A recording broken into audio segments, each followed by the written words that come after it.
वो डोली पर विदा होकर अपने साजन के घर जाना चाहती थी, जिसका वो पिछले 2 सालों से इंतजार कर रही थी। आंखों में एक नई जिंदगी का सपना संजोए, लेकिन दगाबाज सैया ने अपने भाई के साथ मिलकर, यानी उसके देवर के साथ मिलकर रिश्तों के कोरे पन्नों पर ऐसी खौफनाक और खतरनाक कहानी लिखी, जिससे एक झटके में वो काल की गाल में समा गई और 36 दिनों बाद नरकंकाल के रूप में मिली। जी हां, ये खौफनाक और डरावनी कहानी है अरवल जिले के रहने वाली सुषमा की, जिसकी डोली से पहले ही अर्थी उठ गई।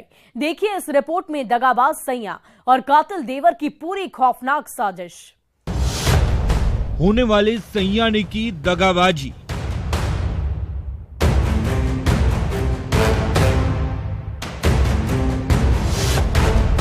देवर ने की होने वाली भाभी से दिल लगी।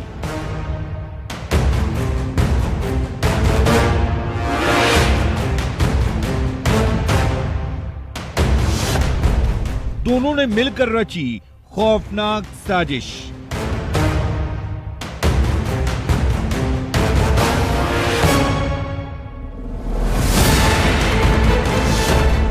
और डोली से पहले ही उठी सुषमा की अर्थी।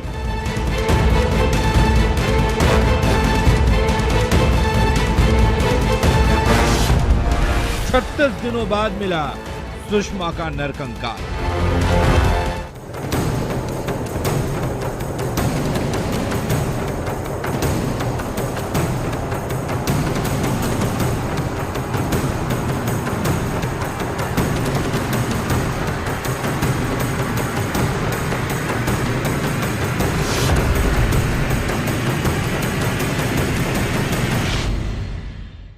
तस्वीर में दिख रही इस लड़की का नाम सुषमा कुमारी है, जिसकी उम्र 24 साल है, जो अरवल जिले के रोजापुर गांव की रहने वाले मिथिलेश सिंह की बेटी है, जिसकी शादी 27 फरवरी 2023 में होने वाली थी। पिछले 2 सालों से सुषमा उस दिन का बेसब्री से इंतजार कर रही थी। आंखों में अपने हमसफर का सपना संजोए हर रोज आईने के सामने घंटों बिताती थी, अपने आप को निहारती थी, क्योंकि उसे जिंदगी के एक नई सफर पर जाना था। उसे अपने साजन के घर जाना था, जो आर्मी का जवान है।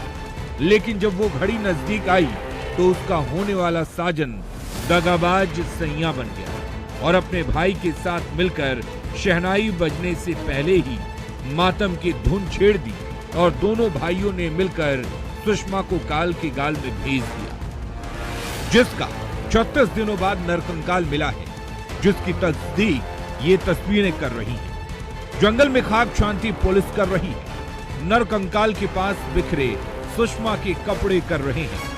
बताएंगे इसके पीछे की पूरी खौफनाक कहानी, लेकिन उससे पहले पुलिस ने क्या कुछ कहा वो सुनना जरूरी है।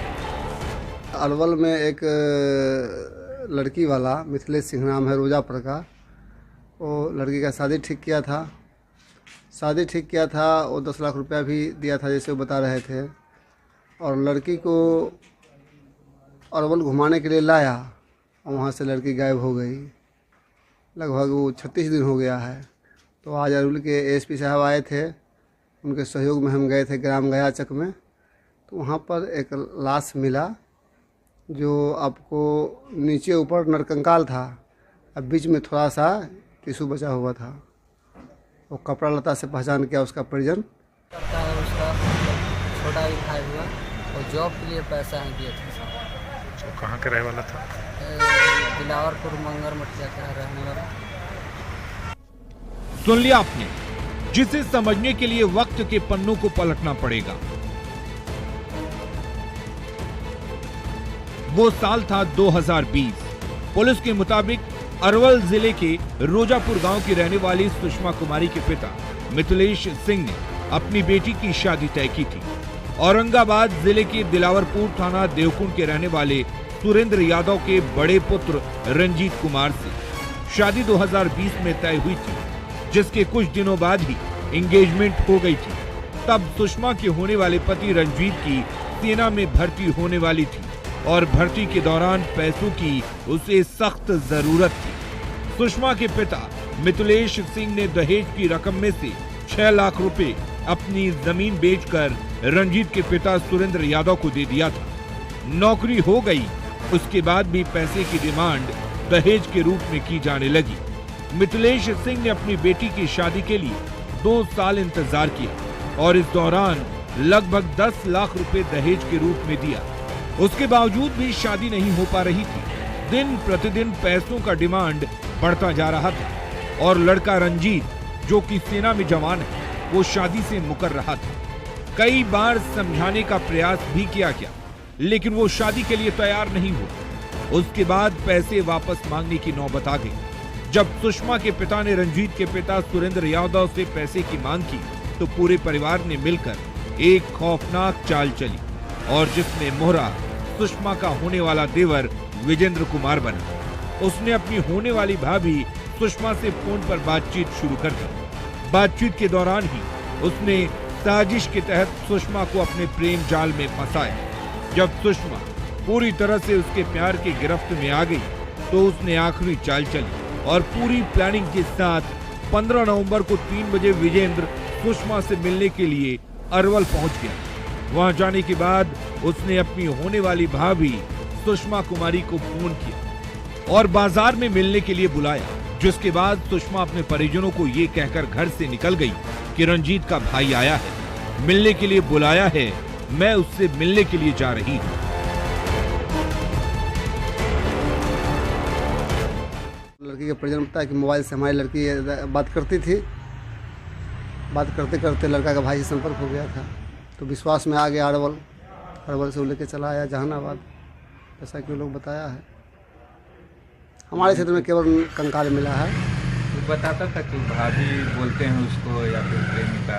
नहीं, ये सब बात हम नहीं पूछे हैं, ये सब बात हम नहीं पूछे हैं, लेकिन ये बताया कि हम दोनों का बातचीत होता था, उसी क्रम में हम उसको लेके आए थे। वो सकारा है, स्पष्ट सकारा है। वो प्रेम प्रसंग वाला बातचीत होता था। हाँ, प्रेम प्रसंग वाला दोनों के बातचीत होता था। उसके बाद में गाड़ी का 2 लाख डिमांड किया, तो 2 लाख गाड़ी का डिमांड दिए। उसके बावजूद भी ज़मीन 1 कट्ठा मांगने के बावजूद, 12 लाख देने के बावजूद 1 कट्ठा ज़मीन का मांग कर रहा था। इसके बावजूद उसका हत्या करने का। सुषमा अपने दिलदार देवर से मिलने के लिए अरवल जा पहुंची, जहां से उसका देवर विजेंद्र उसे करीब 40 किलोमीटर दूर लेकर सीधे जहानाबाद चला गया। वहां उसका छोटा भाई रहकर पढ़ाई करता था। वहां जाने के बाद विजेंद्र बंद कमरे में हैवान बन गया और रिश्तों की मर्यादा को ताक पर रखकर उसने जबरन सुषमा के साथ बंद कमरे में शारीरिक संबंध बनाया, उसका रेप किया।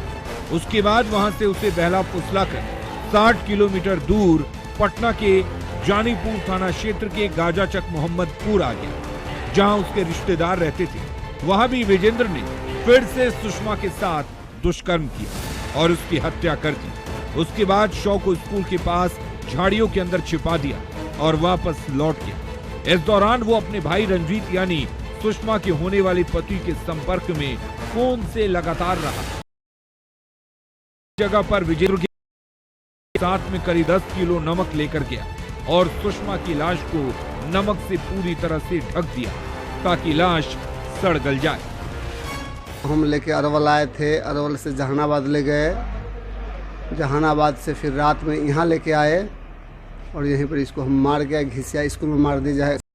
स्कूल में वहाँ से घिसिया के ऊपर से शीशम उशम को पता तोड़ कर रख दिए थे। फिर कल होके वो नमक लेके आया, 10 किलो नमक टटा वाला, और पैकेट फाड़ के वहाँ उस पर छिड़क दिया और फिर झाँप दिया, वो चला गया। जब सुषमा घर वापस नहीं लौटी, परिजनों की बेचैनी, घर वाले जानकारी लेने लगे, लेकिन सुषमा का कोई सुराग हाथ नहीं लगा। तो 16 नवंबर 2022 को सुषमा के पिता मिथिलेश सिंह ने दिलावरपुर थाना में जाकर बेटी की गुमशुदगी और विजेंद्र से मिलने का जिक्र करते हुए थाने में आवेदन दिया, जिसे पुलिस शादी और प्रेम प्रसंग लापरवाह बनी। इसी ने जहानाबाद कोर्ट में 16 नवंबर को ही जाकर सरेंडर कर दिया और अपने गुनाहों को कबूल कर लिया। उसके बाद पुलिस की नींद खुली। 24 नवंबर को पुलिस ने सुषमा के पिता के बयान पर 5 लोगों के खिलाफ नामजद एफआईआर दर्ज किया, जिसमें सुषमा के होने वाले पति रंजीत, उसके भाई विजेंद्र और रंजीत के पिता सुरेंद्र यादव के साथ 2 अन्य लोगों को आरोपी बनाया गया था। एफआईआर दर्ज होने के बाद पुलिस ने मामले को और विजेंद्र को कोर्ट से रिमांड पर लेकर पूछताछ शुरू कर दी, जिसमें उसने साजिश के सारे पत्ते खोल कर रख दिए। इसके भाई रंजीत कुमार जो आर्मी में ट्रेनिंग कर रहा है सिपाही है, और इसके माता पिता पर दर्ज हुआ था, जो कि हसपुरा थाना जिला औरंगाबाद के रहने वाले हैं, मंगनी भटिया के। जब उनके यहाँ दबिश दी गई तो घर पे सारे फरार मिले। कुछ दिनों के पश्चात दिनांक 22-12 को इसे सरेंडर कर दिया, इस ज़्यादा दबिश देने के पश्चात। जैसे इसे सरेंडर किया, हम लोगों ने इसे तुरंत रिमांड पर लेकर के गहराई से पूछताछ की और वैज्ञानिक अनुसंधान और पढ़ाई से की गई पूछताछ के क्रम में जो शक था वो सच्चाई में बदल गया। तब तक 36 दिनों का समय बीत चुका था। उसके बाद पुलिस उसके बताए हुए जगह पर पहुंची और जानीपुर थाने में पुलिस से मदद मांगी, जहां से सुषमा का नरकंकाल मिला है। पास में अंडरगारमेंट और कुछ कपड़े मिले, जिससे उसकी शिनाख्त हुई। उसके बाद पुलिस ने एफएसएल टीम को बुलाया, जहां से टीम साक्ष्य को लेकर फॉरेंसिक जांच के लिए चली गई। नरकंकाल को पोस्टमार्टम के लिए भेज दिया और विजेंद्र के मोबाइल फोन का सीडीआर निकलवाया गया। और जब कॉल डिटेल्स की जांच की तो पता चला कि वारदात वाले दिन विजेंद्र अरवल आया हुआ था। वहां से जहानाबाद गया, वहां से जानीपुर आया और इस दौरान वो अपने भाई रंजीत से लगातार फोन पर बातें करता रहा। एफएसएल टीम आई थी। एफएसएल टीम अपना साक्ष्य संग्रह की और उसको पोस्टमार्टम के लिए एम्स भेज दिया गया। वही प्रक्रिया में हम सहयोग के लिए गए थे। अरवल पुलिस आई थी। मोबाइल का लोकेशन लगातार गाजा चक मोहम्मदपुर गांव में बता रहा है और